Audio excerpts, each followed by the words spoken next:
Eu sou a Roberta, eu estou atualmente trabalhando na Claro, na parte de interfaces conversacionais em canais digitais. Sou formada em design, tenho pós-graduação em design também, fiz aí um pouco do caminho inverso da maioria dos UX writers, né, que começam ali em letras, enfim, jornalismo, começam com as palavras e vão para UX. Eu comecei com UX e fui caminhando mais para as palavras. Trabalhei na Acreditas, trabalhei para a Nextel, e hoje, como eu falei, eu estou na Claro, né?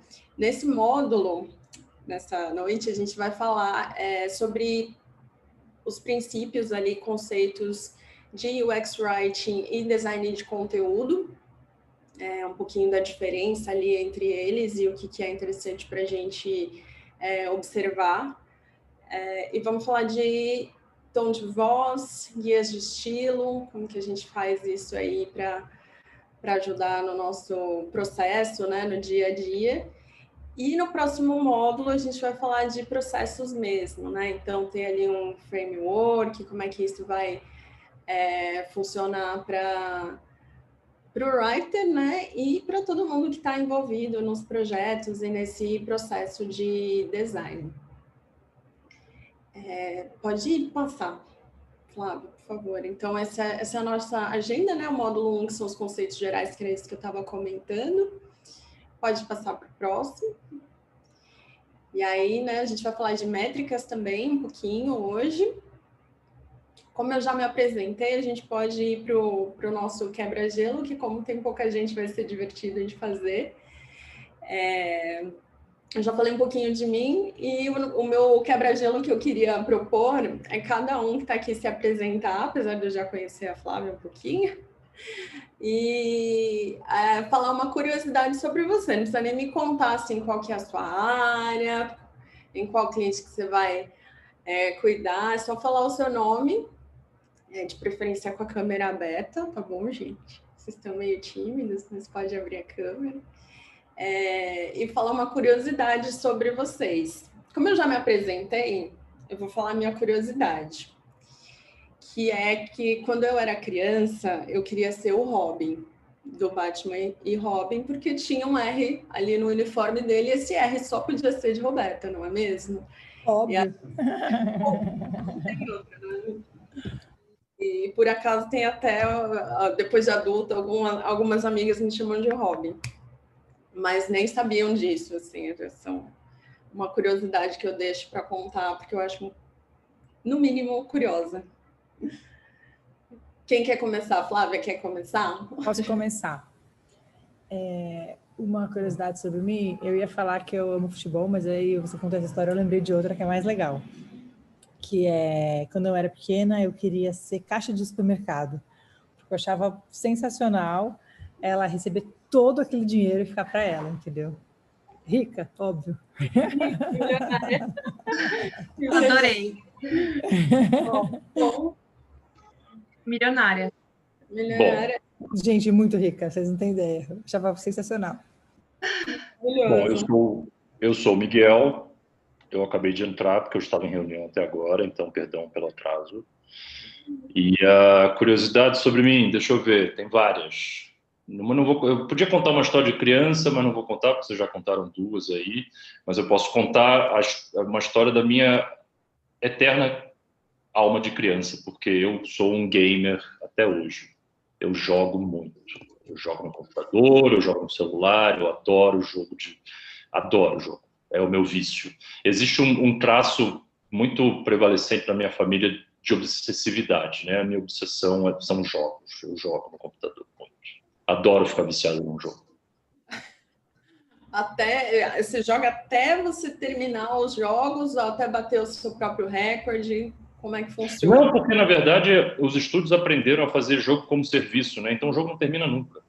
Você sempre está ali, correndo atrás do próprio rabo, né? Loucamente. Você não zera mais, né? Você não zera. E eu gasto eu gasto de 100 a 200 reais todo mês em jogo, comprando jogo, vários jogos.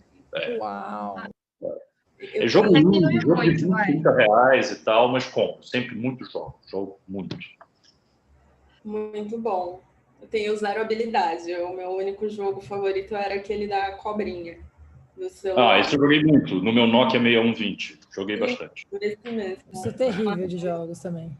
Eu não tenho essa coordenação motora, eu começo a ficar nervosa, fico ansiosa com os jogos. Aí eu evito esse contato. Olha, tem um participante aí. E Eu tô Bonitinho. com uma aqui também, que ela tá deitada no meu colo, gente, senão ela não deixa eu fazer nada. Mas daqui a pouco ela vai aparecer, porque ela é bem dessas. Ela é bem... Aí, ó. Uma o pessoal espreguiçadinha. falar.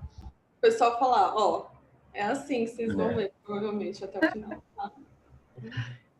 Podemos ir pro próximo. Vou abrir aqui a câmera, arrumar o cabelo. Meu Deus. Deixa eu ver. Sou a Jennifer. Uma curiosidade sobre mim. Deixa eu ver. Tem algumas. Eu sou bem alta. Eu tenho tipo 1,81. Todo mundo fica bem surpreso com isso. E eu gosto muito de caminhar, então eu acordo 5 horas da manhã para fazer caminhada. E é algo que eu curto bastante.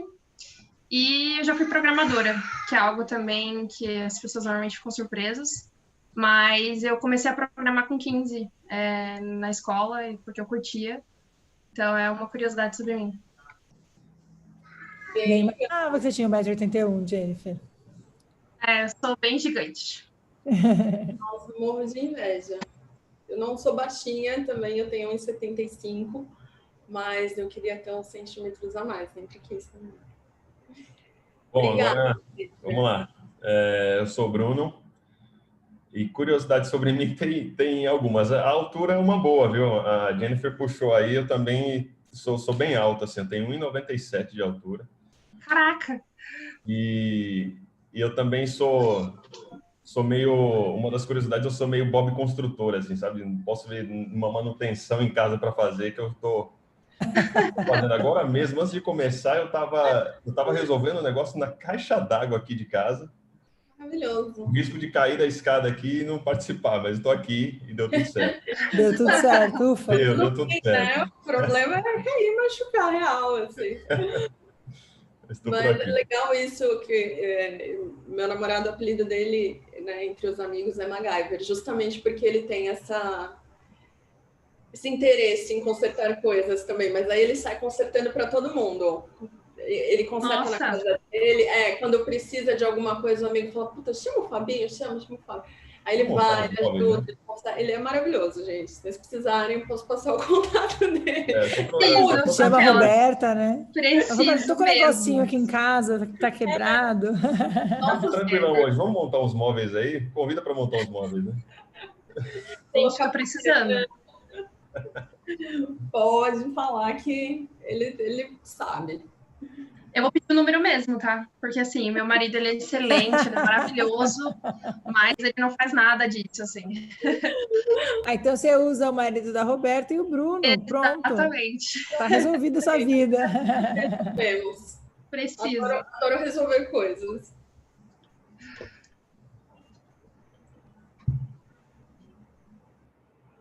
Bom, Posso? você vai, Firmino? Eu posso ir? Pode ir, Mayara, sem problema. Bom, eu ia falar que uma curiosidade sobre mim, ao contrário de vocês, que são bem altos, eu não tenho nem 1,60, então eu pareço uma criança de 10 anos. E a outra coisa é que, assim como o Miguel, eu sou um pouco obsessiva, só que eu sou com séries. Então, se eu começo a assistir uma série, a série tem 10 temporadas, eu não vou descansar, eu não vou assistir outra coisa enquanto eu não assistir as 10 temporadas da série. Mas acho que é só isso, é a única obsessão, assim, o restante é tranquilo. E qual foi a última série que você assistiu? Eu assisti The Order, da Netflix. Eu vi domingo 2 temporadas inteiras da série. E é boa? É boa, é legal, é bem adolescente, assim. Às vezes cansa um pouco os romancezinhos adolescentes, mas a história por trás é bem legal. Esse, se eu não me engano, ele é baseado num filme, né? The Order, que é um filme que chama A Onda, se eu não me engano, se eu não tô falando bobagem. Não, não. Esse é de bruxaria, umas coisas assim. Não, nada a ver, tô confundindo. É na onda da Sabrina, né? É tipo isso, é tipo Sabrina, assim, só que é um pouco mais sério. A minha mulher vê tudo. A minha mulher vê todos e eu vejo por osmose, né? Então, Não, aqui em casa meu namorado vê por osmose também, ele não tem escolha. Vai lá, Firmino. Ih, não sou contra você.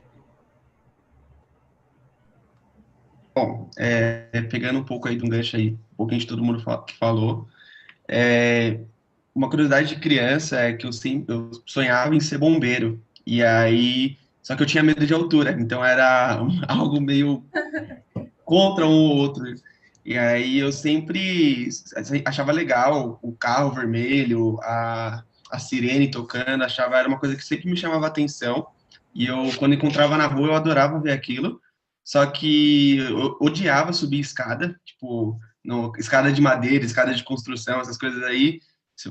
Eu sou uma pessoa que eu não tenho essa habilidade aí. E com o tempo eu fui deixando de lado. E aí comecei a gostar de outras coisas. Sobre jogo, eu também sou uma pessoa que gosta de jogar bastante, tanto videogame quanto jogos de carta, tanto de RPG, tudo. Acho que eu tô na média aí da altura da galera. Eu tenho 1,82, então não é tão alto assim para homem, mas é uma altura legal. eu sou maior que vocês todos.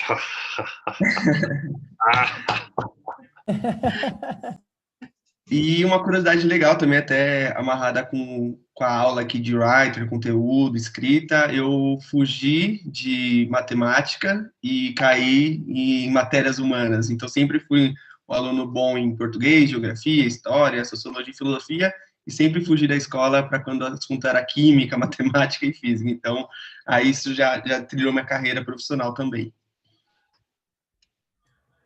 Boa! Eu gostei muito dessa última curiosidade, porque eu também tenho uma certa dificuldade com contas em geral, assim, é meio difícil. Eu não cheguei a fugir, mas nunca me dei muito bem, assim. Não sei se é uma limitação minha, se foi só uma coisa que eu coloquei, mas realmente eu acabei indo para o lado de humanas ali, porque os números não... Gente, demora, troco.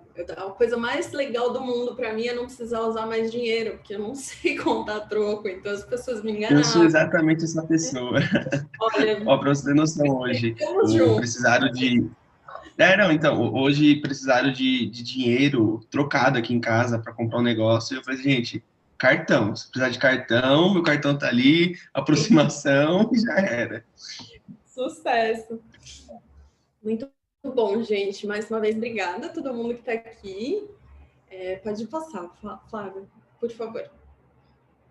A gente vai começar falando, como eu tinha comentado, dos conceitos gerais de UX Writing e de design de conteúdo. Porque eu acho que são conceitos diferentes, mas é bem interessante a gente explorar, porque isso vai fazer bastante sentido no nosso próximo módulo também, que é quando a gente vai falar desses processos, né, de trabalho para tanto o UX Writer quanto o UX Writer dentro de um squad ou dentro de um time de design. E aí eu trouxe duas definições aqui que eu achei bem legais. Uma sobre o UX Writing, né, que é uma prática de desenhar nas palavras ali, né? De criar uma conversa entre o produto e a pessoa que utiliza aquele produto. E já a Sarah Richards, que é da Content London, a Sarah Richards e a Content London, ela faz parte, né, uma empresa de conteúdo, né, bem específica, e eles fizeram todo o conteúdo do governo do Reino Unido.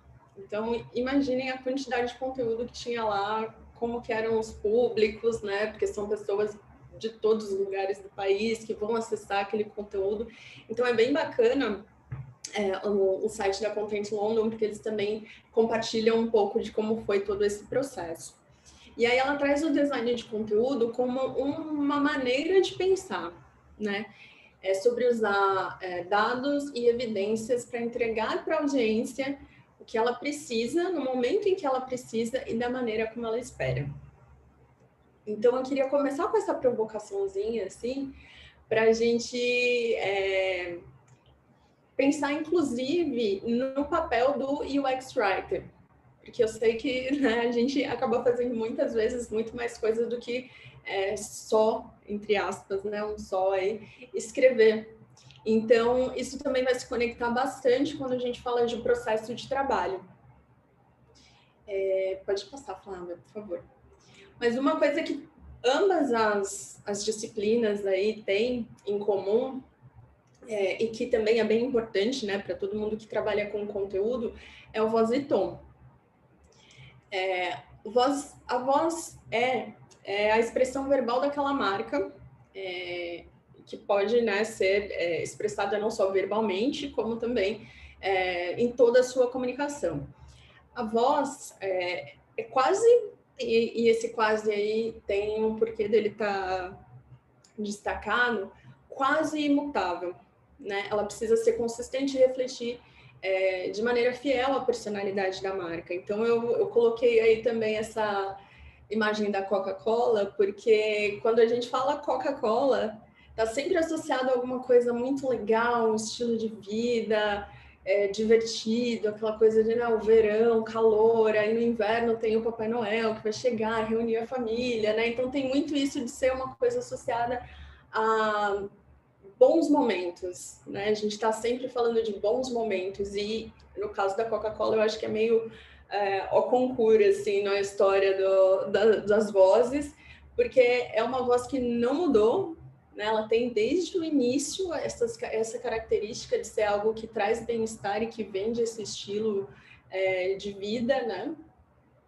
Então, a voz é exatamente isso. Quando a gente olha para uma comunicação, a gente fala, parece Coca-Cola isso aqui, né?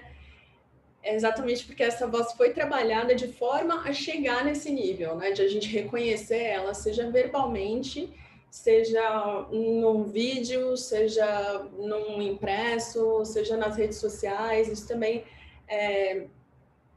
ajuda a construir bastante essa marca, ainda mais hoje em dia. Pode passar, Flávia, por favor. E aí, por que eu coloquei aquele quase imutável?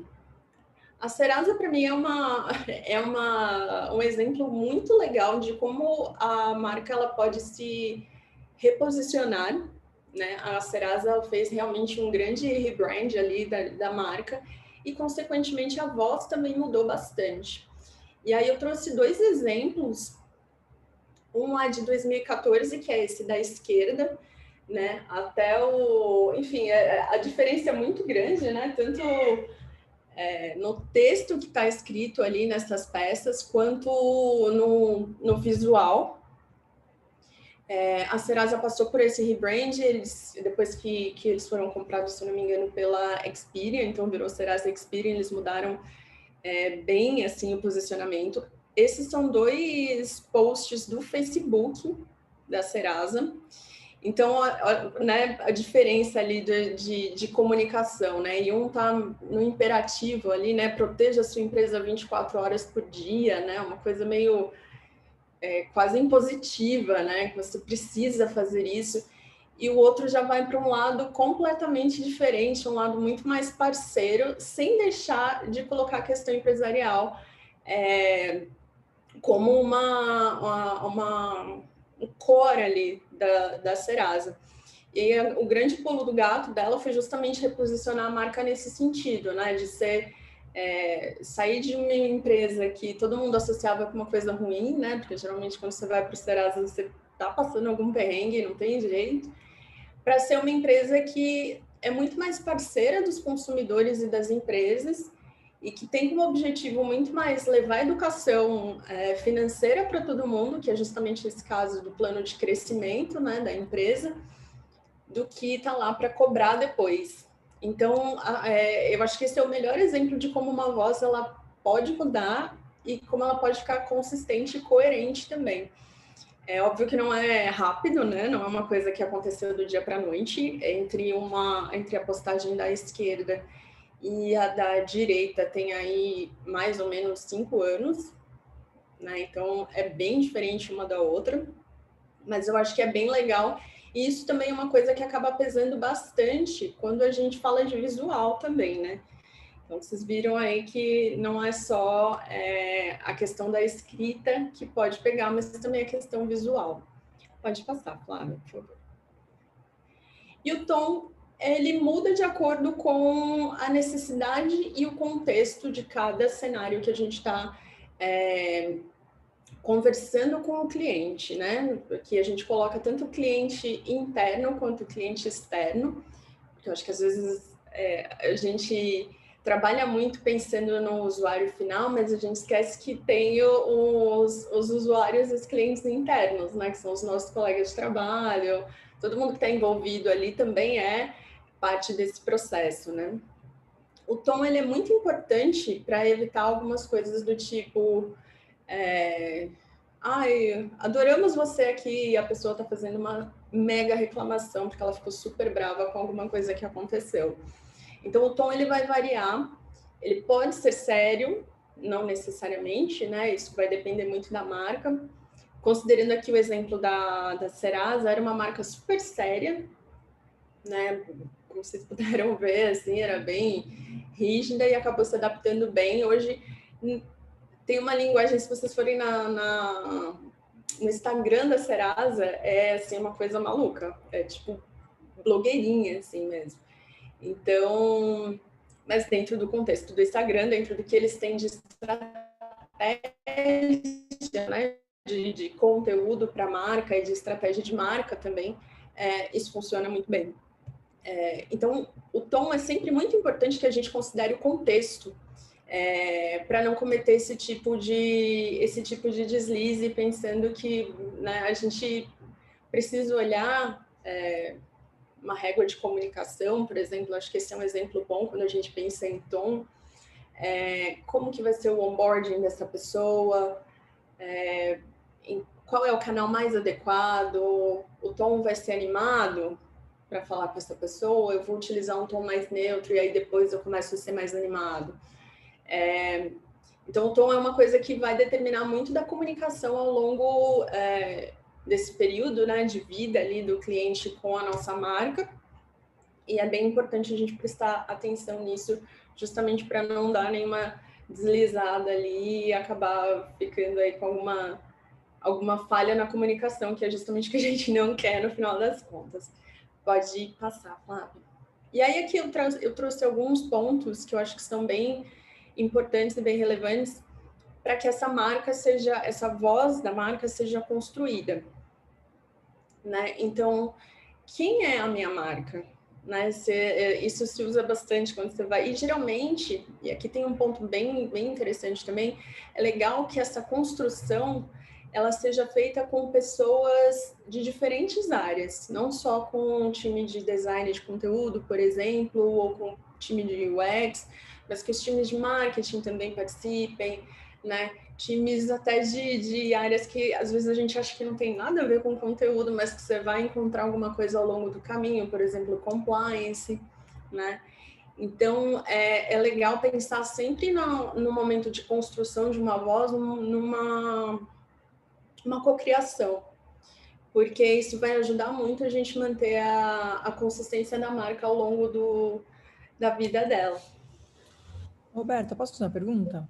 Pode. O tom, ele pode variar de acordo com o seu público, com quem está falando, a situação que você está falando? Você adapta esse tom ou ele segue meio que um guarda-chuvinha ali, tipo, putz, a gente não pode sair desse cercadinho? Não, o tom ele pode ser ele é totalmente flexível, né? Especialmente em relação à voz.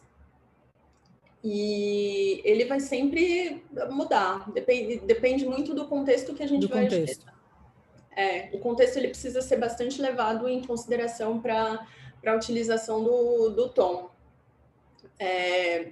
Tem até um exemplo que eu ia colocar, mas eu já estava falando tanto da Serasa que parecia que eu baixei recentemente o aplicativo deles, do Serasa Consumidor, E eles têm quando você coloca a senha, eles falam, é só um minutinho, já vamos falar com você, alguma coisa assim. E assim, num primeiro momento, é super fofo. Você fala, que legal, né? Pô, que parceria. Da terceira vez que eu tive que logar, eu já tava achando aquilo um saco. Eu falava, tá, gente, já entendi que é fofo, sabe? Então, talvez até isso, né? Esse tipo de notificação e esse tipo de mensagem, a gente precise pensar um pouco mais se vale a pena ela se repetir. Porque aquele tom é legal num primeiro momento, né? O meu onboarding ali eu achei super divertido, mas depois parece uma coisa quase infantil. Então, o tom, ele vai depender bastante, ele vai variar bastante de acordo com... Eu tenho uma ajudante aqui agora, gente, que vocês podem ver. De acordo com a necessidade que a gente tem de comunicar com aquele cliente, né? Ou a informação que a gente quer comunicar, isso vai sempre alterar o tom que a gente pode ou deve usar ali na mensagem. Respondi? Sim. E aí, voltando para a questão da voz, então, quem que é a minha marca, né? Se fosse uma pessoa, que pessoa representaria essa marca, né? No que essa pessoa, no que essa marca acredita, né? Quais são os valores da minha marca, né? O que difere a minha marca de outras marcas dentro do mesmo segmento? Essas são perguntas que às vezes a gente faz, e é muito legal, por isso que eu comentei da coparticipação, e às vezes as pessoas não sabem responder. E é muito determinante para a forma como a gente quer se comunicar, né? Um outro exemplo bacana de marca, por exemplo, que mudou muito a voz, foi a Nextel. A Nextel, ela era uma empresa super voltada para businessman, e né, nós somos uma empresa não era nenhuma empresa de telefonia na época, né? Era o rádio, e esse rádio era só para pessoas do mundo corporativo e tal.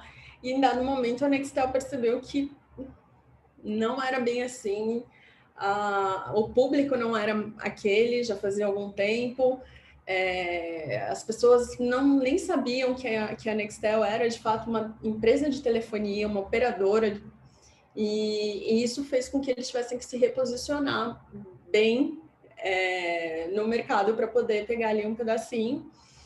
E foi desse rebrand, né, da persona de atendimento que nasceu a Nina na época. E a gente fez essa persona a partir de pesquisas, então pesquisas para entender qual era o público-alvo, qual que era a percepção desse público da Nextel, e mudou totalmente a persona também, mudou a voz, né? A forma como a Nextel se comunicava, chegou a mudar a marca. Então, geralmente, a voz, quando ela muda, ela vem acompanhada de toda uma mudança da própria marca. Por isso que as que não mudam, geralmente já tem uma marca que vem consolidada há bastante tempo também, que aí a gente pode até voltar para o exemplo da Coca-Cola, né? De ser uma marca que todo mundo já conhece há muito tempo, né? De todo mundo tem uma lembrança de infância também com a Coca-Cola, né? Enfim. E qual é a personalidade da minha marca? E aí eu trouxe até aqui alguns arquétipos, que são os 12 arquétipos do Carl Jung, que eu nunca sei se é Jung, se é Jung, não sei muito bem falar o nome dele, mas que é o psiquiatra suíço, né, que todo mundo conhece. E ele desenhou ali 12 arquétipos de personalidade. E esses arquétipos, eles trazem algumas atribuições. Você pode passar para o próximo, Flávio, por favor? Algumas atribuições que podem e devem ser usadas quando a gente está construindo uma voz, que são essas 12 personalidades. Então, a minha marca, ela curte desafios, ela estimula a busca de novos rumos, então ela é mais aventureira. Ah, legal. Então, se eu tenho uma marca aventureira, o meu público é mais aventureiro? Ou eu estou querendo falar com uma galera mais conservadora, que é mais tranquila, prefere ficar em casa? com uma voz aventureira, será que vai funcionar? Esse é o tipo de coisa que a gente tem que levar em consideração também quando a gente está construindo uma voz, né? O público é essencial. É essencial que a gente entenda para quem a gente vai comunicar. E aí, alguns desses arquétipos, eles se encaixam muito bem com marcas que a gente conhece há algum tempo e que a gente usa muito, né? O Google e a Apple, por exemplo, são os magos. E aí aqui o exemplo é de que, sem saber que era impossível, foi lá e fez, né? E isso me lembra muito o iPhone, né? Ninguém sabia que era possível fazer um iPhone e, de repente, o iPhone apareceu e a gente usa ele até hoje, né? E cada vez mais, né? Todos os produtos Apple, né? Tem muito essa questão inovadora, né? De não seguir ali uma linha que já existe. Então, esse tipo de coisa, esse tipo de arquétipo também pode ajudar muito a hora que a gente vai construir uma voz para a nossa marca ou fazer um rebrand da que já existe. Mas é importante também, como eu tinha comentado, considerar o público, né, para quem que a gente quer falar ou com quem a gente já está falando, né? Provavelmente essa marca já é mais consolidada, ela já está falando com algum tipo de público. Se essa voz ela se adequa a esse público, eu não vou poder, como eu comentei, né? Não faz sentido eu ter uma voz super aventureira se eu vou falar com pessoas que não são aventureiras e não estão afim disso, né? E ao mesmo tempo, também reforçando a questão da cocriação, é importante a gente levar a buyer persona, que em geral é o marketing que cuida disso, que cria essa persona, né? Porque ela também vai dar bastante apoio para a gente poder fazer esse tipo de definição de voz, né? E geralmente, isso também é comum, a gente incluir, quando a gente fala de voz e de tom também, algum do and don't em relação ao que a gente está fazendo ali, o que a gente definiu daquela voz. Você pode passar para o próximo, por favor? E aí eu trouxe aqui a voz da Starbucks, né? Que é uma voz que envolve para e nossa, não consigo traduzir isso. Enfim, eles envolvem e trazem ali resolvem ali as necessidades da audiência deles. Mas no geral, e é isso, né, que a gente sente quando entra na Starbucks, a ideia deles sempre foi criar uma marca que tivesse relevância e trouxesse alegria, né? E isso transparece, isso é notório em qualquer loja, né? Quando a gente pensa na Starbucks, a gente lembra dessa coisa mais alegre também, assim como na Coca-Cola. A gente pensa num espaço que dá tanto para trabalhar quanto para relaxar. E essa criação, a criação desse espaço é uma coisa que a marca queria. Por isso que ela se comunica da forma como ela se comunica. E eu trouxe esse exemplo porque foi um dos exemplos mais legais que eu encontrei de voz. Tem, como vocês viram ali do ladinho, tem um menuzinho hambúrguer ali que tem várias outras coisas, tem os princípios. É uma referência muito legal se a gente vai procurando e precisando ali de uma referência para começar a pensar numa voz ou para começar a entender essa questão do tom e como isso funciona. Eu acho que é um dos mais legais que eu já vi, assim, a voz da Starbucks e os princípios ali que eles têm. Estão super bem reunido, tá direcionando tudo direitinho, então é bem legal. Posso até passar o link depois se vocês quiserem dar uma olhada, porque acho que nessa apresentação não tá. Você pode passar para o próximo? Obrigada. E aí tem a Uber, né? E aqui a voz da Uber é justamente ajudar as pessoas, né? Eles têm essa personalidade de simplificar e de ajudar os clientes. E aqui eles colocam também, assim como a Starbucks, eles colocam todos os elementos ali que são necessários para falar com a voz da Uber, da forma como a Uber se comunica. Esse também é uma referência bem legal. E eles têm um monte de definições e tem muito a ver com o nosso próximo tema. Pode passar para o próximo. Que são os guias de estilo. O guia de estilo, ele tem muito a ver com o voz e tom, porque é ele que vai ser o detentor ali de todo esse conhecimento que a gente vai definir para a nossa marca. Imagina que o guia de estilo ele seja um pouco o design system do conteúdo. É ele que vai ter ali uma série de regras e definições, padrões de escrita, formatação. Ele que vai indicar e deter ali tudo o que a gente tiver de regras relacionadas ao nosso conteúdo e a forma como a gente quer se comunicar, né? Então, aqui é um guia de estilo, geralmente ele demora muito tempo para ser construído, justamente porque ele tem muitas coisas que precisam ser estabelecidas e muitas coisas que precisam ser pensadas para que ele funcione bem, porque, imagina, como eu falei, um design system, ele precisa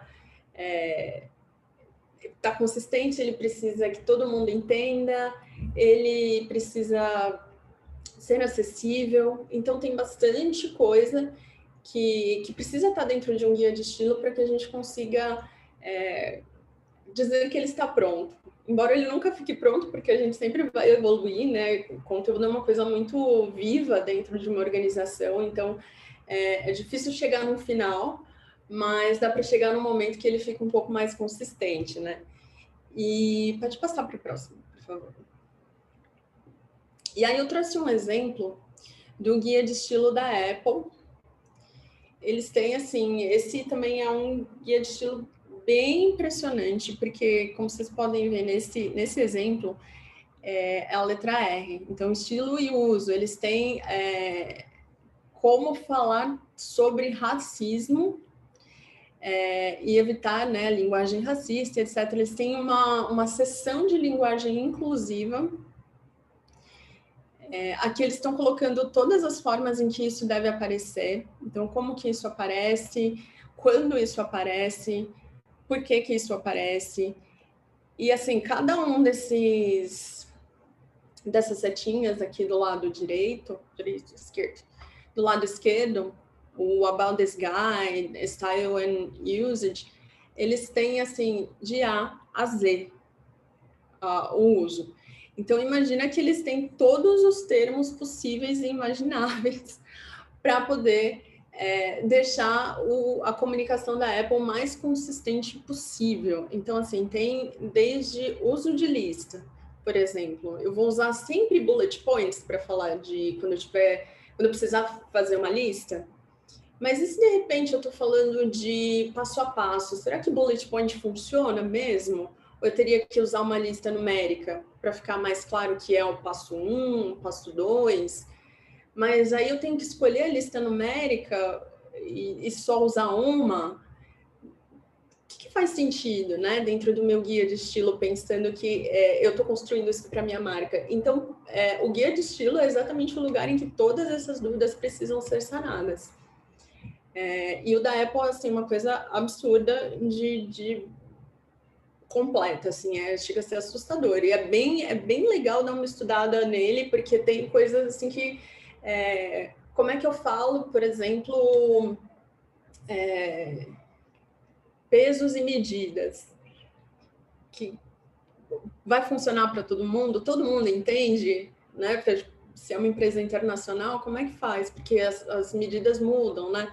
E isso a Apple também tem. Então, é muito, muito, muito legal esse guia. Tem todo tipo de coisa. Também é uma referência incrível para começar a estudar e pensar quando você né, precisar criar alguma coisa do zero, vale muito a pena dar uma olhada nele. Pode passar para o próximo, por favor.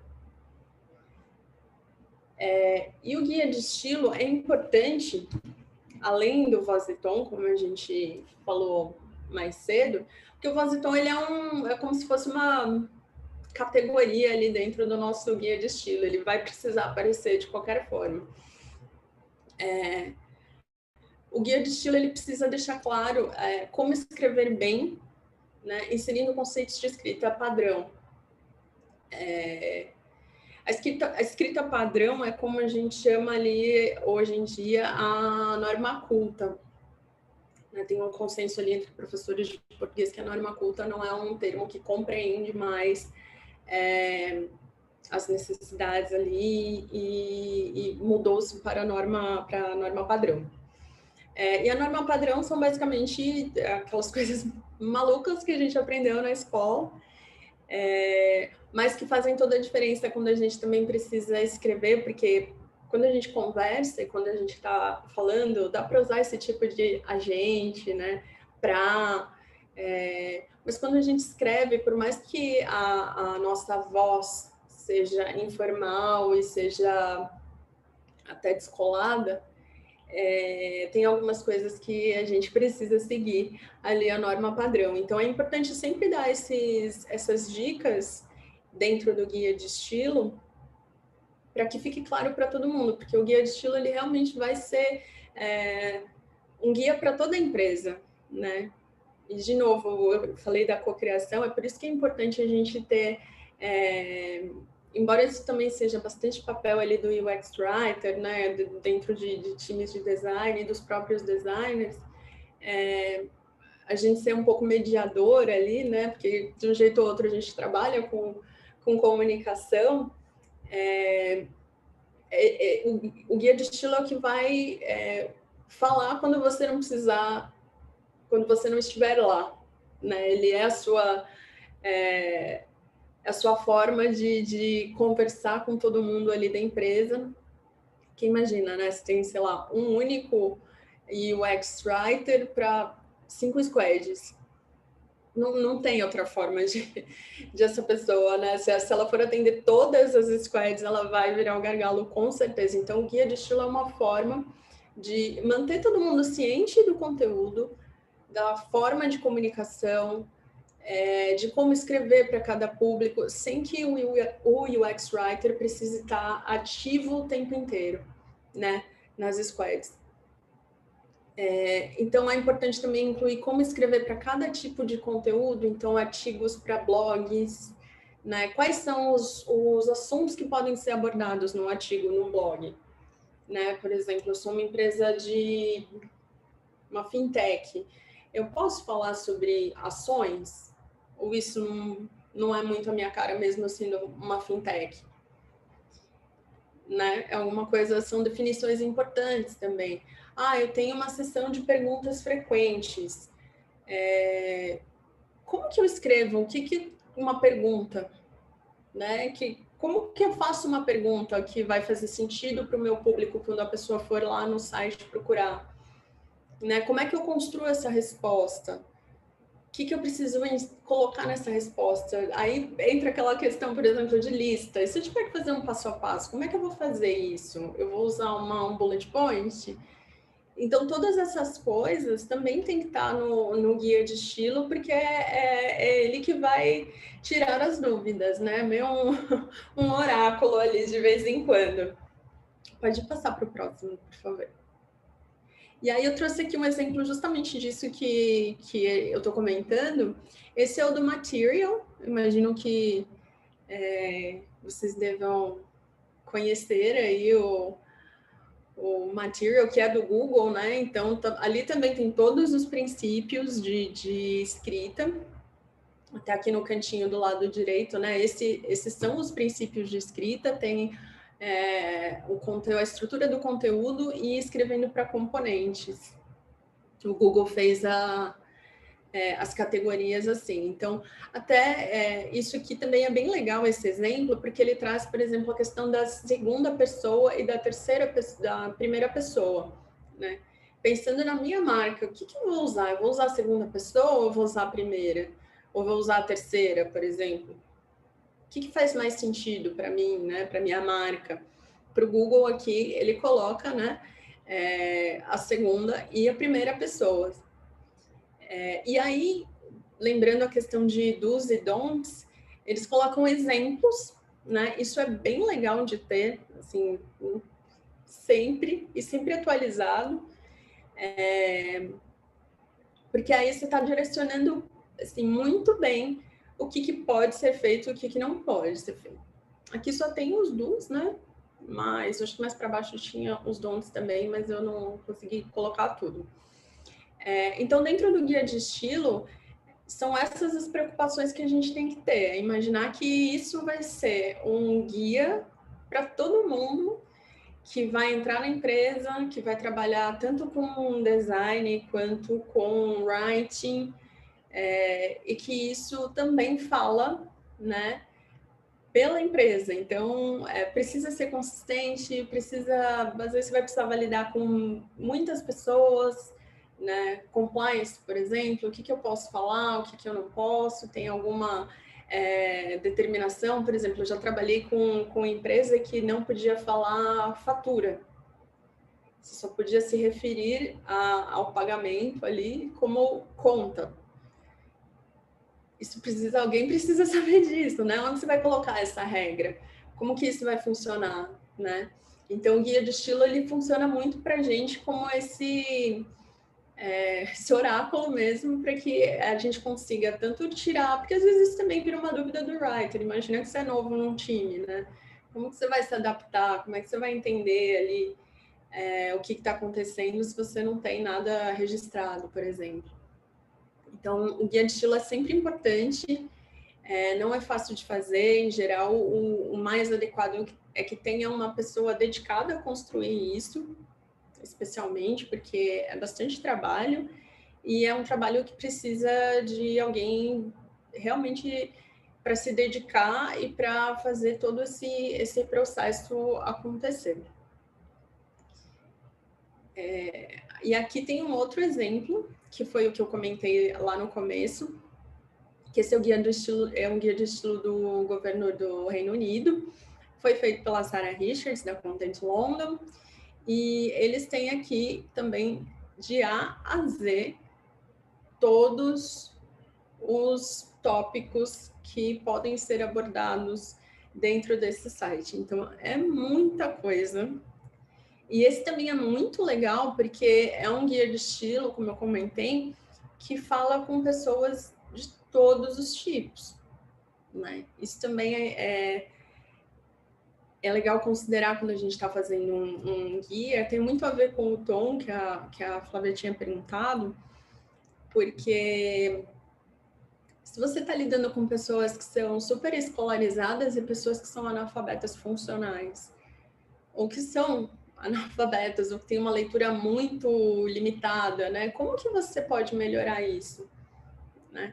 Tanto que, se eu não me engano, até nesse guia de estilo, eles falam sobre o Plain English, né? Que é enfim, como a gente fala aqui, o coloquial, né? O inglês coloquial. E isso também é uma discussão bastante interessante relacionada ao conteúdo, né? Que é importante a gente manter a nossa comunicação de uma forma simples, não simplista, né? Simples, para que a gente consiga alcançar mais pessoas, né? Então, esse guia também é muito legal. Tem vários e vários pontos que são bem interessantes para... O Plain English é um deles, né? Essa parte coloquial é um deles. E vale bastante a pena dar uma olhada. Tem E no site da Content London também, que eles falam bastante de como foi esse processo. Então, discovery, as pesquisas, quais dados eles levaram em consideração, como que eles determinaram que eles iam usar uma linguagem mais acessível. E é bem interessante, é um conteúdo que vale bastante a pena estudar e dar uma consultada sempre que necessário. Pode passar, Flávia, por favor. E agora, vocês têm alguma pergunta? Vocês querem saber alguma coisa?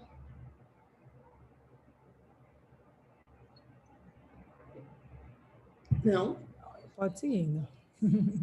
Então, vamos falar de métricas. Para conteúdo, eu peguei algumas métricas que eu coloquei gerais, porque se você precisar de alguma informação, provavelmente você vai achar alguma coisa interessante nessas métricas que eu coloquei aqui. Mas para conteúdo, depende bastante do que a gente quer com aquele produto ou com aquele conteúdo, né? Então, por exemplo, quando a gente escreve para o blog, talvez a gente procure muito mais engajamento, né, do que qualquer outra coisa. Quando a gente está falando de escrita para um fluxo, ou quando a gente está falando de escrita dentro de mobile, talvez o task success seja muito mais importante para a gente do que o engajamento. Então, isso vai depender também bastante do que a gente tem ali como estratégia de produto e serviço. Mas essas 4 métricas que eu trouxe, elas já vão ajudar muito a entender alguns comportamentos. Então, task success dá para a gente usar muito com mobile, né? Como se a pessoa, quanto tempo a pessoa levou para fazer uma tarefa que a gente escreveu ali, né? Dentro daquele fluxo. Será que se mudar uma palavra ali não vai ficar mais fácil? Como que isso pode influenciar? Esse é o tipo de coisa ou como isso está influenciando, né? Esse é o tipo de coisa que é bem interessante de a gente pensar, especialmente quando a gente escreve para mobile, né? Que, enfim, aplicativo é sempre alguma coisa que a gente que a gente precisa fazer alguma coisa ali dentro, né? E é legal pensar no task success como também uma métrica de conteúdo.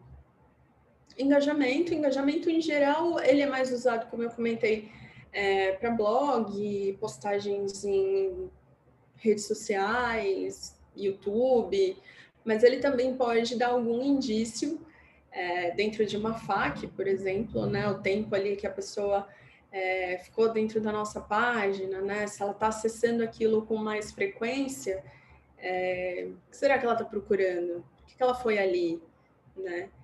A taxa de abertura de e-mails, tinha comentado do tom, né, dentro de uma régua de comunicação.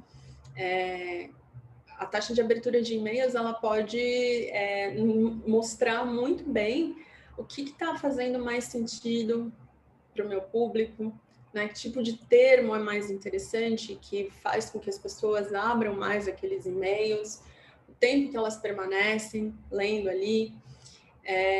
Então, essa também é uma métrica bem legal, especialmente quando a gente está trabalhando já com o produto e está olhando régua de comunicação. Acho que essa é sempre uma métrica que vale a pena ficar de olho. Taxa de rejeição, que aí pode ser tanto o site, né, quanto FAQ também. FAQ é um ponto interessante para a gente olhar a taxa de rejeição, dependendo ali do que se usa dentro de uma FAQ, você pode entender se aquele conteúdo foi útil ou não, mas às vezes não tem como entender por que ele não foi útil, né? Então, vale investigar um pouco isso dentro da taxa de rejeição também. Pode passar para o próximo, por favor. E aí, para definir métricas, como que a gente define métricas para conteúdo, além dessas aqui, que já são, no geral, algumas coisas um pouco mais comuns, por exemplo, a de task success.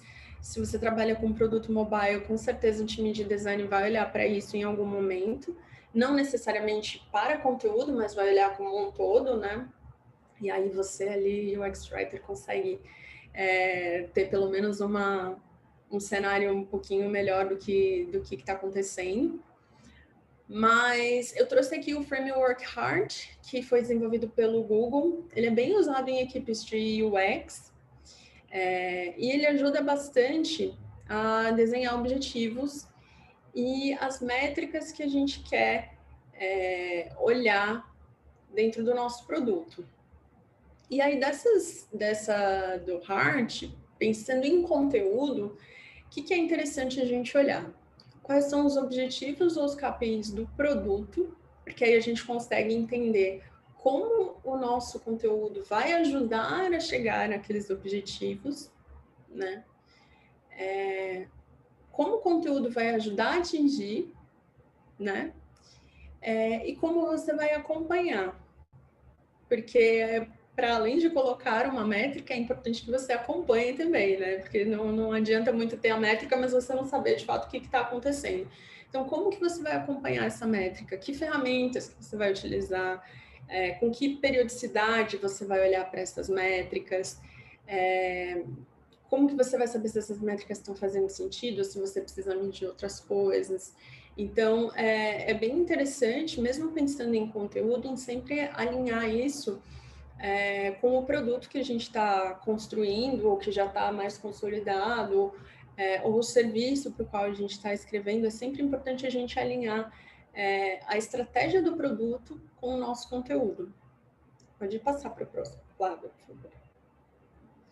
E aí, como que a gente pode descobrir outras coisas? E aqui pensando exclusivamente em conteúdo. Teste AB. Teste AB, essa é uma imagem da Netflix. Eles fazem teste AB. Vocês podem ver aí no texto do botão. Tem 4, né? Aí é teste ABCD. Tem diferentes textos e aí eles ficam vendo o que faz mais sentido para adotar um deles.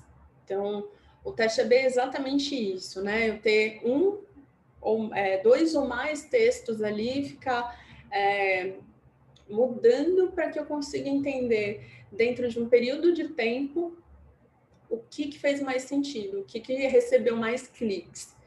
Então, para conteúdo, isso funciona muito bem. Para call to action, né, que é esse o caso da Netflix, também funciona muito bem para a gente entender. Mas eu posso usar, por exemplo, para um fluxo conversacional, né? Que fluxo, que palavra está sendo mais fácil? Que palavra está sendo mais acessível quando eu penso num fluxo conversacional, por exemplo, pelo WhatsApp, né?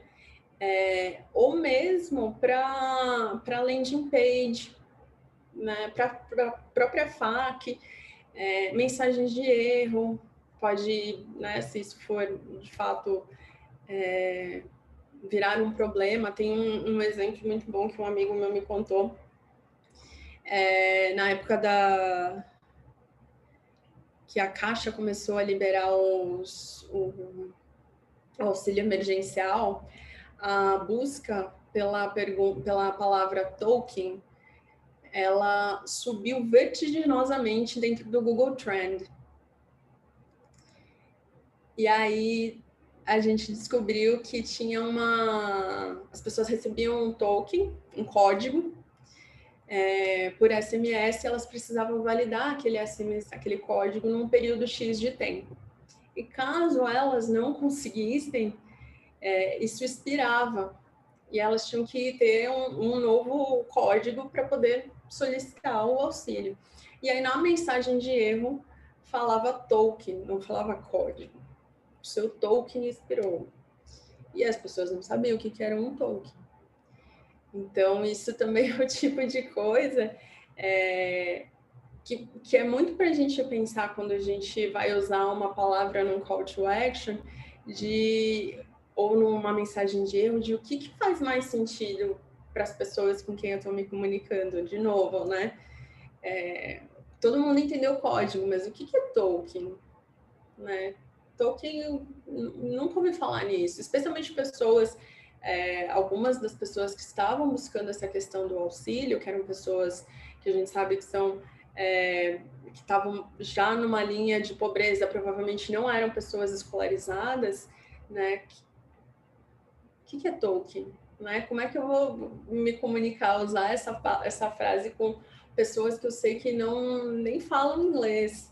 Né? Então, esse é o tipo de coisa que a gente também precisa pensar bastante quando a gente considera um conteúdo, um call to action, e o teste AB ele pode ser alguma coisa que vai trazer esse tipo de insight ou confirmar alguma hipótese que você tenha.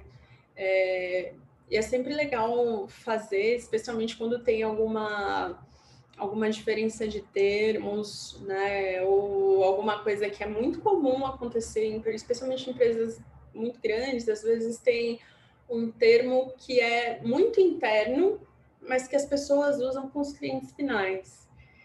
Só que para o cliente final aquilo não faz o menor sentido, mas tem uma diferença muito grande de usar aquele termo ou não dentro da empresa.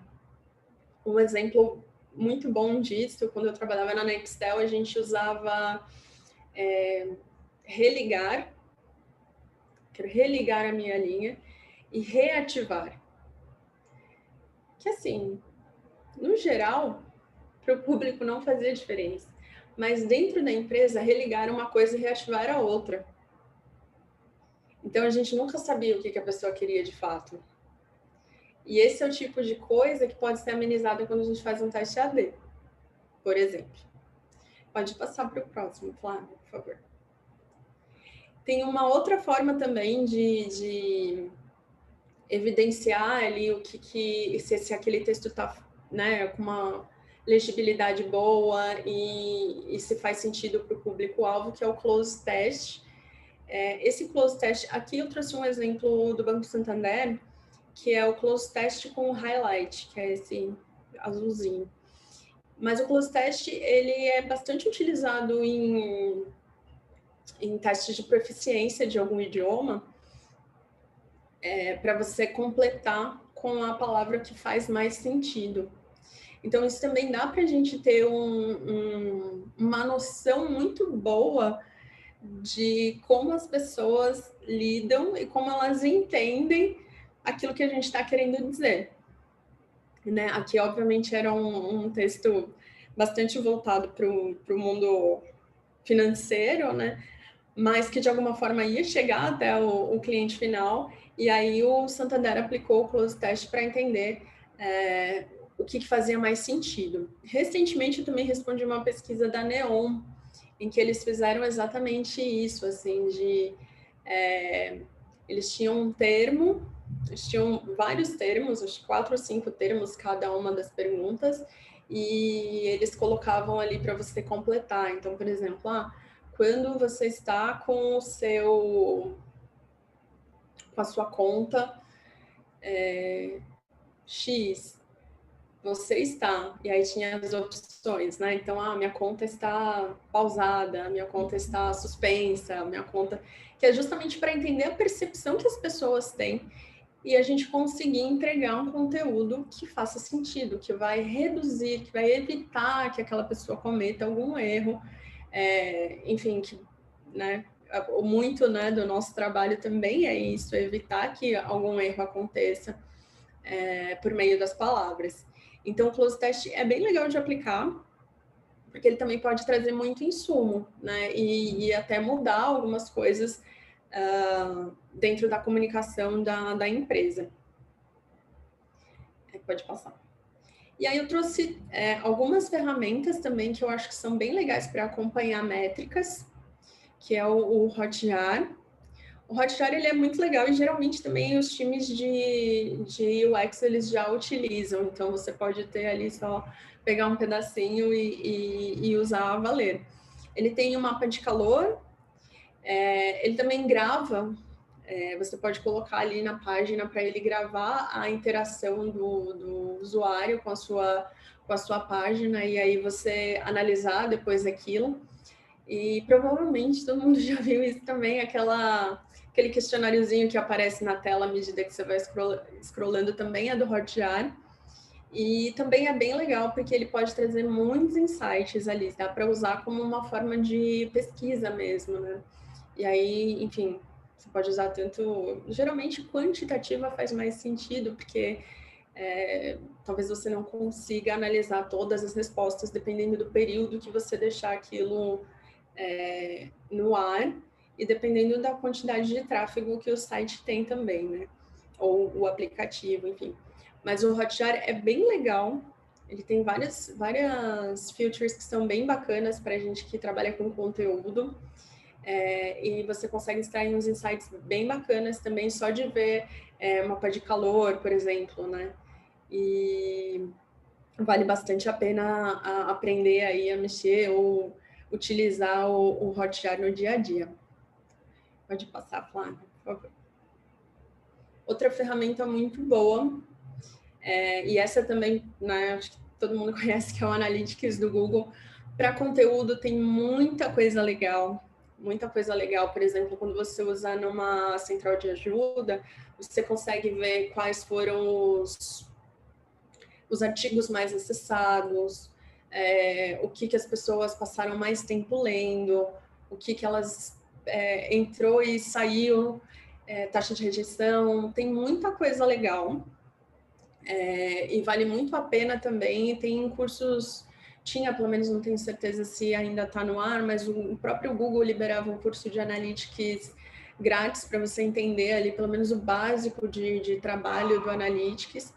E é muito legal, assim, na Acreditas a gente usava para FAQ bastante e a gente conseguia extrair muita coisa dali, assim, até conteúdos que a gente entendia que as pessoas estavam com dificuldade, ou algum tema, às vezes era muito comum quando chegava na época do IPVA, as pessoas procurarem ali alguma coisa relacionada à regularização do documento e tal, então a gente via que tinha algumas questões que eram sazonais. É bem bacana e não é difícil de acompanhar as coisas pelo Analytics também, vale bastante a pena aprender essa ferramenta, porque ela é muito útil. E também para outras coisas, né? Se eu não me engano, tem algumas pessoas que utilizam para gerenciamento de rede social, né? Então, ele é bem, como tudo no Google, né? Bem parrudo e ajuda muito no dia a dia de quem trabalha com conteúdo. Isso é bem legal. Vocês têm alguma pergunta até aqui? Ou vocês querem fazer um intervalo? Vocês querem fazer perguntas? Me contem. Estou por aqui, sem dúvidas, sem novas dúvidas, né? Já fiz uma perguntinha. Sem dúvidas aqui também. Vocês querem perguntar alguma coisa, então? Ou querem trazer alguma dor, algum anseio? Então, acho que eu queria trazer uma dor. Queria não, quero. Eu sou do time da Smiles e algumas das ferramentas que você mencionou, tanto para medir resultados, a gente não tem acesso, às vezes, por uma política da empresa. Teria alguma coisa que a gente poderia fazer, vamos dizer assim, por fora, para monitorar, para entender um pouco melhor o que de fato nosso texto, nosso conteúdo está convertendo, está entregando, sabe? Sei. Você pode fazer... você não tem acesso a nada? Por exemplo, o Hotjar, se eu não me engano, algumas áreas de negócio têm acesso, só que a equipe aqui de UX Writer não tem acesso a isso. Entendi. O Hotjar, ele é bem complementar, tá? Você pode pensar em algumas outras coisas. Eu sempre trabalhei muito próximo dos times de atendimento, sempre. E, cara, tem muita coisa que dá para entender ou para descobrir a partir, por exemplo, de conversando com o time de atendimento ao cliente. Tipo de dúvida que as pessoas têm, né? Exato. Tipo de questão que eles levam, as dificuldades. Como que eles falam. Isso também é uma coisa muito... abordar o problema, né? Isso é interessante para a gente entender como é que ele está contando isso. Às vezes é um tema igual pro do Tolkien ali, né? O que é Tolkien? O que é Tolkien? Tem um exemplo muito bom também. Eu trabalhei com telefonia há muito tempo, né? E tem um exemplo muito bom que a gente ia nos call centers e ficava do ladinho vendo e ouvindo a pessoa atender o telefone, como que ela falava, que termo que ela usava, qual era o direcionamento que aquela pessoa passava para o cliente, e assim, cara, às vezes a gente pegava umas coisas, você falava, gente, não, pelo amor de Deus, não faça isso. Tipo, tinha umas coisas incríveis, mas tinha umas que davam uma dor no coração, você falava, não é possível. Eu, se eu fosse cliente, eu já tinha cancelado. Mas essa é uma forma, se você conseguir, né, se você tiver acesso, de entender, ou mesmo conversar com essas pessoas. Você não precisa nem acompanhar o trabalho delas um dia, por exemplo, mas você pode chegar e falar, então, como é que é seu dia a dia de trabalho? Ah, eu atendo as pessoas que têm problema com cobrança. Ah, mas o que elas falam? E você mesmo tabular essas coisas.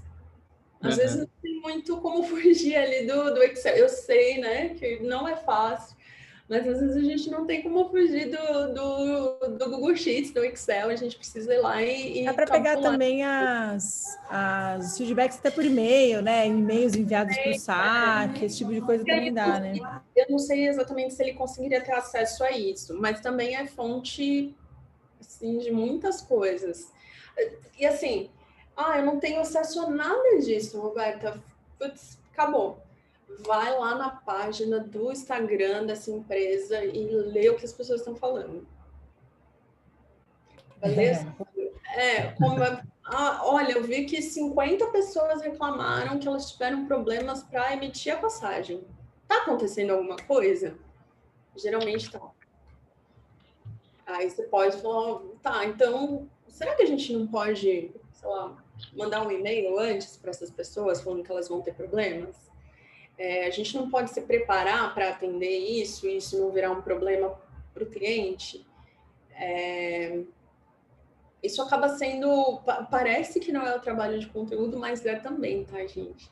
É justamente por isso que eu trouxe até aquela questão do UX Writing versus design de conteúdo, porque também é um trabalho muito investigativo, né? No caso das métricas, eu sei que é bem difícil, tem empresa realmente que não abre. Às vezes elas até usam isso como uma forma de você, né, que está prestando consultoria ali, fazer o que ela gostaria que você fizesse e não necessariamente o que o usuário final precisa. Mas eu acho que essa investigação também dá para fazer, dá para tabular e mostrar esses resultados. Falar, gente, olha, eu vi que aconteceu isso aqui. Poxa, será que isso não é um problema? Isso não...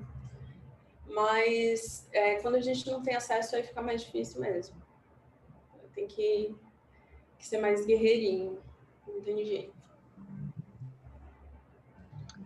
Não, perfeito, Roberta. Deu para ter uma luz aí, pelo menos. E assim, tem muita coisa que você pode pegar também você tem acesso a outros designers, por exemplo, UX designers, ou outra pessoa no time? Não, em relação a isso eu tenho total conexão com o time, tanto os designers quanto as POs, e a gente, trabalha praticamente o dia inteiro junto, principalmente com os designers, através do Figma, discutindo, então, os padrões, assim, do designer e tudo mais, a gente vê muita dor e tenta resolver ali nas telas, né, no dia a dia das demandas, então a gente troca muita experiência, mas puxando mais para o lado do conteúdo, por exemplo, a tela, se entrega o produto final, a gente consegue ver se está convertendo ou não. Agora, o conteúdo que a gente não tem, pelo menos eu não tenho esse retorno, sabe? Sempre vão olhar a navegação como um todo, e não o conteúdo ali da tela, se a gente, uma pergunta, um texto ali que está na tela, ele está sendo objetivo, se ele está convertendo, ou simplesmente o fluxo ali que compôs toda a obra, sabe? Sim. E deixa eu te fazer uma pergunta, isso tem bastante a ver com o nosso próximo módulo. Você costuma participar das definições? Você está sempre a par ali da estratégia que foi adotada para o produto? Como é que funciona a sua interação, digamos assim, antes de chegar em você?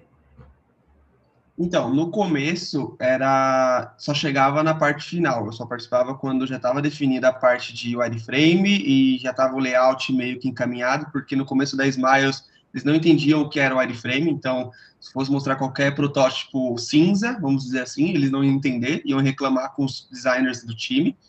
com o tempo, aí principalmente no último ano, as áreas de negócio começaram a entender melhor as etapas, e eu como ex-writer, comecei a ser envolvido não só na hora de definir conteúdo, na hora de preencher minha tabelinha ali, e comecei a participar das Inceptions. Então, a gente consegue conversar, opinar, colocar alguns pontos, e depois tudo que eles discutem na Inception, que é com o time todo, todas as áreas, nós trazemos reuniões paralelas aqui no time de UX, onde eu converso com as designers, onde a gente vai propondo melhoria, não melhoria, mas sim um diálogo ali, até acho que a Mayara está presente aqui também, então é uma das pessoas que a gente troca muita experiência e acaba definindo, testando o que de fato vamos entregar, sabe? Então, não é, tanto na parte de conteúdo quanto na parte de designer, nada é batido o martelo só comigo ou só com as meninas designer, sempre é conversado, às vezes eu trago visões, eu participo de todos os projetos, foi o que você estava mencionando de o writer participar de 5 squads e virar gargalo. Aqui, hoje em dia, eu participo, vamos dizer assim, de aéreas, quando surge alguma demanda, agora clube, que está surgindo, começando agora, Universo do Viajante, então, vamos dizer aí que eu participo de mais ou menos 4 squads, fora as demandas do dia a dia. Então, eu tenho uma visão como um todo de tudo que, por exemplo, já mexemos na tela X lá em aéreas, deu super certo, então eu consigo trazer essa visão para aplicar em outro projeto que seja parecido, ou que tenha uma solução parecida, que precisa de uma solução parecida, tanto em UV quanto em clube, então essa troca de experiência, vamos dizer assim, com as designers é bem produtiva, porque às vezes, ainda mais na correria da pandemia, a gente não tem a visão do que os outros estão entregando. Então, como eu sou essa peça que fica um pouco em cada time, eu consigo ver um pouquinho e contribuindo em todos os projetos. Então, a nossa dinâmica aqui, hoje em dia, em UX, no time de inovação e canais, é o que nós chamamos aqui na Smiles, é basicamente essa, sabe? Eu consigo atuar um pouco com todo mundo. Claro, tem semanas que eu fico mais focado em uma squad, e aí a outra, quando não tá acontecendo muita coisa, então fica mais de escanteio. Tem horas que todas decidem ter projetos para entregar na semana, então aí vai um pouco da administração ali, das horas por dia, para saber onde atuar, como atuar. Uma relação muito boa que eu construí com o time das designers me procurarem, porque eu também não tenho o braço de ficar indo atrás de cada uma delas para saber o que está sendo aprovado, o que está acontecendo. Às vezes eu não consigo participar de todas as Inceptions porque bate os horários, mas sempre que possível, sempre que tem alguma discussão relevante assim, para a gente bater o martelo, elas sempre me procuram, tanto as designers quanto as POs também que participam do projeto. Muito bom. Você já trouxe uma coisa que é maravilhosa, que é conseguir fazer pelo menos uma duplinha ali, por isso que eu perguntei como que é a relação, porque quando a gente tem uma relação um pouco mais próxima com o UX designer, a gente consegue exatamente essa negociação que você comentou, sabe? Então, sei lá, eles devem ter métricas, eles devem ter alguma forma de medir. Do que já existe, o que você consegue extrair para usar em conteúdo? E do que você tem acesso? Para falar a verdade, essa questão até com os designers é um processo que está sendo construído agora, que essa questão de pesquisa, essa questão de métricas, então vou dizer assim que nem eles têm 100% disso ainda, sabe? Então, no começo, tipo, lá atrás, era muito, preciso que troque o botão de laranja para vermelho e é isso. E aí, tipo, ninguém tinha por que trocar. Hoje em dia está começando a surgir pesquisas, benchmarks, assim, com maior frequência. Então, tudo isso tem ajudado bastante o time nas decisões e também na defesa da nossa expertise, né? Mas ainda não temos um 100% de pesquisa, sabe? Um teste AB, assim, a todo momento. Então, tem algumas dificuldades naturais de toda empresa, mas a gente ainda está montando isso, sabe? Está se estruturando cada vez mais essa frente de pesquisa. Muito bom. Isso também é uma coisa... A gente precisa lembrar, por exemplo, que o próprio UX design ele é uma coisa muito recente no mercado, né? Com esse nome, com esse formato, né, desse jeito, com essa importância, né? Eu acho que teve muita coisa também que acabou mudando e trazendo e mostrando a importância do design como um todo, especialmente nesse período de pandemia. Mas é muito legal ouvir que a empresa já está começando a perceber a necessidade disso, né? Porque às vezes isso é uma coisa que eu senti durante algum tempo, ainda sinto, confesso, que as pessoas acham às vezes que, por exemplo, escrever para uma tela ou você criar um texto é uma coisa que é um dom. Aí eu nasci com esse dom de fazer isso e aí eu acordo já inspiradíssima e escrevo as melhores interações da minha vida. E não é bem assim, né? A gente tem método, a gente tem uma forma de trabalhar, a gente tem uma forma de acompanhar aquilo. E às vezes, e esse é um ponto que eu também senti que eu aprendi a lidar um pouco melhor dentro das experiências aí que eu tive, que às vezes a gente quer muito, nossa, eu preciso de uma coisa totalmente perfeita, eu preciso dessas métricas e tudo, mas a gente pode começar justamente com esses passos que você está comentando. Então, como eles ainda não têm alguma coisa totalmente pronta, você, como writer, pode chegar ali e falar, então, olha, é importante que a gente acompanhe isso, isso e isso, para entender esse comportamento e dar suporte ao fluxo, por exemplo, que está sendo criado com o UX designer, né? Trazer e mostrar a importância mesmo que tanto o conteúdo quanto o design em si tem nessas experiências digitais, que basicamente a nossa vida migrou para o digital, né?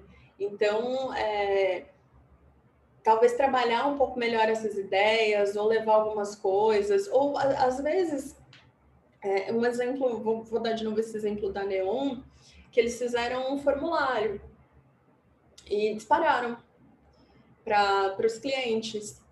Então, se você conseguir, você pode fazer isso, né? Dentro, né, das devidas proporções ali. Eu quero, sei lá, uma base para eu poder disparar isso aqui, porque, óbvio, você não vai querer impactar o cliente com coisas diferentes, mas você pode fazer um formulário ali para tentar entender o que está mais coerente, né? Às vezes não precisa ser com 500 pessoas, né? A gente tem...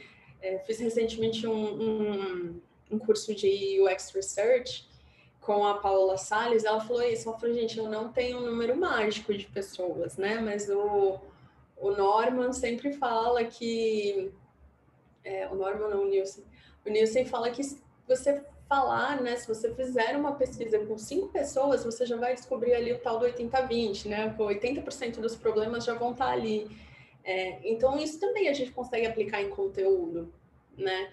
O que eu quero entender? Posso construir ali um formulário e falar, olha, posso disparar aqui para uma base? É pouca coisa e tal.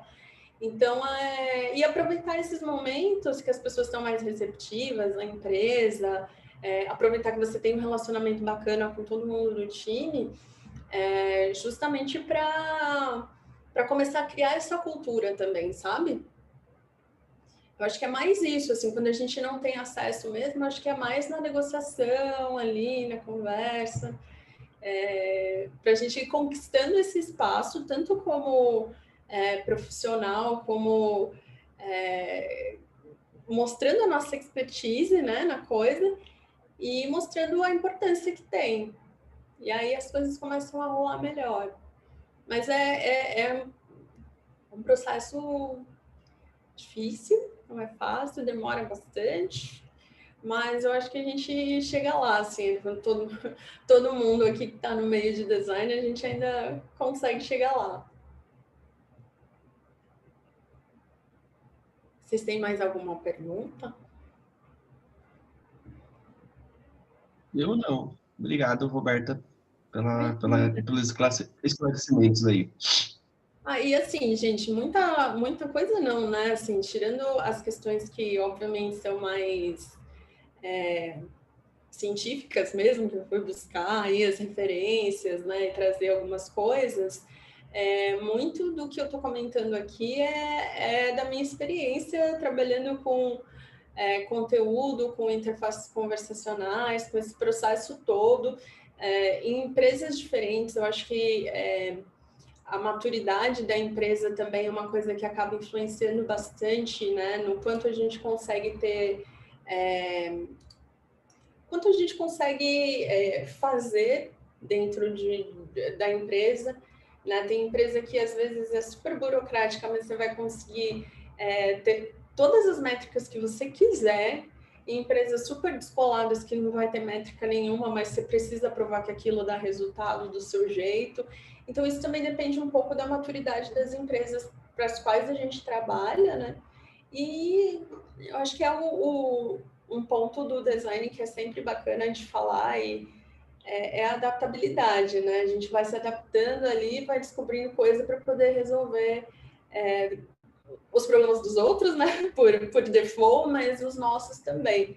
Então, é muito isso, é processinho, é confiar no processo e fazer acontecer mesmo. É isso, gente. A gente não fez o intervalo de 10 minutinhos, eu ia perguntar se alguém tem perguntas, mas seguimos direto com as perguntas, acho que foi ótimo, Roberto. Embalamos aqui o papo. Foi muito bom esse primeiro papo. Semana que vem a gente fala aí dos processos, eu acho que a gente já começou até a falar disso hoje. Espero trazer algumas coisas aí mais para ajudar mais ainda, né, nesses processos. Eu fiquei bem feliz eu lembro quando eu conversei com a Flávia no primeiro momento, tinha muito essa questão do UX Writer estar lá no finalzinho, né, Flávia, do processo. Sim. Só de saber que isso já mudou é maravilhoso, porque não era um problema. Eu fui até, depois que a gente conversou, Flávia, eu pesquisei com algumas outras pessoas, né, enfim, lideranças, amigos que são líderes, e até trazendo isso que o Firmino falou, a coisa é tão nova, né? A questão do UX Writing ainda por mais que seja uma coisa que para a gente faz muito sentido, ainda é muito novo para tanta gente, que os meus amigos líderes, né, que estão acostumados a ver, também não sabiam como lidar com o UX Writer dentro de um processo de design, né? Então é muito maluco, porque são pessoas também que estão super acostumadas a tudo isso, mas a gente precisava se adequar de novo. Então, acho que não é nenhum problema, acho que é um desafio dos processos aí que a gente tem hoje. E o bom do desafio é que a gente tem muita pista, né, para correr aí. Sim, eu acho que o mercado vem amadurecendo com isso, né? Então, os clientes vão entender as necessidades de perfis específicos, né? Para ter uma entrega mais completa, para ter um produto maior, assim, mais robusto. Então, conforme os produtos vão crescendo, né? O cliente vai vendo essa necessidade de ser específico, né? As multitarefas ali dentro do design, né? Olhando para esse espectro aqui, para esse prisma. Dentro do design tem vários pedacinhos que compõem, né? Não é qualquer texto que você vai pôr ali. Então, só que isso também não é um processo do dia para a noite que o cliente vai se convencer a ter todas essas frentes. Então, mas eu acho que o mercado vem amadurecendo, os clientes vêm amadurecendo, entendendo melhor essas necessidades.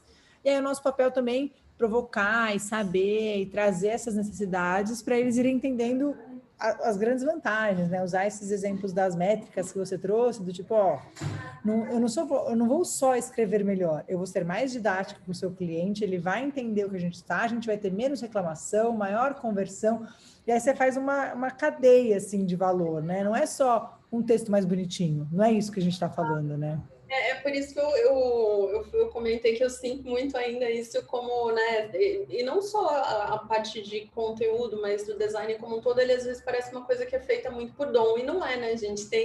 Eu acho que É muita técnica, né? Muito estudo. Você precisa estudar, um negócio que você, né, não é feito por dom. Eu acho que o nosso maior desafio, assim, pensando em design como um todo, é justamente esse, de provar que existe o valor, é um valor que dá para comprovar, seja ele, né, por meio de métricas, ou, né, o retorno do investimento que você tem ali com aquela equipe ou com aquela pessoa dentro do time. Então, isso é bem legal de explorar também. Achei ótimo. Semana que vem a gente tem mais. Aí, só para você saber, Roberto, acho que eu comentei com você, semana que vem é a nossa última aula desse primeiro programa que a gente fez, então você vai encerrar o nosso módulo aqui do nosso programa. Não, mas tá sendo muito legal, e obrigada pela sua participação.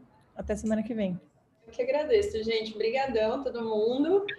Espero ver vocês aqui semana que vem. E até lá. Tchau, tchau, gente. Tchau, gente. Bom, pessoal. Valeu. Tchau, tchau.